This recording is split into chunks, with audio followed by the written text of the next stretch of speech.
गौतम बुद्ध के प्रिय शिष्यों में से एक ऐसा भी था जो बहुत आलसी था, परंतु वे उससे भी उतना ही स्नेह करते थे जितना अन्य शिष्यों को। एक दिन गौतम बुद्ध ने उस शिष्य को एक कथा सुनाते हुए कहा, किसी गांव में एक ब्राह्मण रहा करता था। वह बड़ा भला आदमी था, लेकिन साथ ही काम को टाला करता था। वह यह मानकर चलता था कि जो कुछ होता है भाग्य से होता है। वह अपने हाथ पैर नहीं हिलाता था, बहुत आलसी था। एक दिन एक साधु उसके घर आया। ब्राह्मण और उसकी घरवाली ने उसका खूब आदर सत्कार किया। साधु ने चलते समय खुश होकर ब्राह्मण से कहा, तुम बहुत गरीब हो, लो मैं तुम्हें पारस पथरी देता हूँ। 7 दिन के बाद मैं आऊंगा तो इसे ले जाऊंगा। इस बीच तुम जितना सोना बनाना चाहो बना लेना। ब्राह्मण ने पथरी ले ली। साधु चला गया। उसके जाने के पश्चात ब्राह्मण ने घर पर उसके जाने के पश्चात ब्राह्मण ने घर में लोहा खोजा। उसे बहुत थोड़ा लोहा मिला।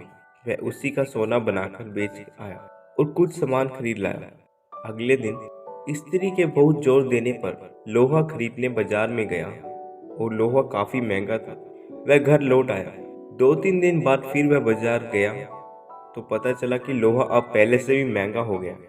कोई बात नहीं, उसने सोचा, 1-2 दिन में भाव जरूर नीचे आ जाएगा, तब खरीदेंगे। किंतु लोहा सस्ता नहीं हुआ और दिन बीतते गए।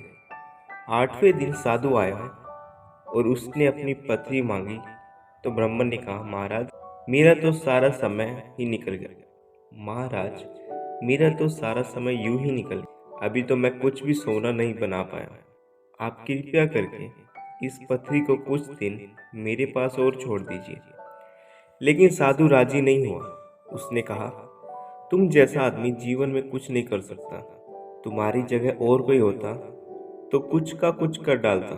जो आदमी समय का उपयोग नहीं करता वह कभी सफल नहीं होता। ब्राह्मण पछताने लगा, पर अब क्या हो सकता था। साधु पथरी लेकर जा चुका था।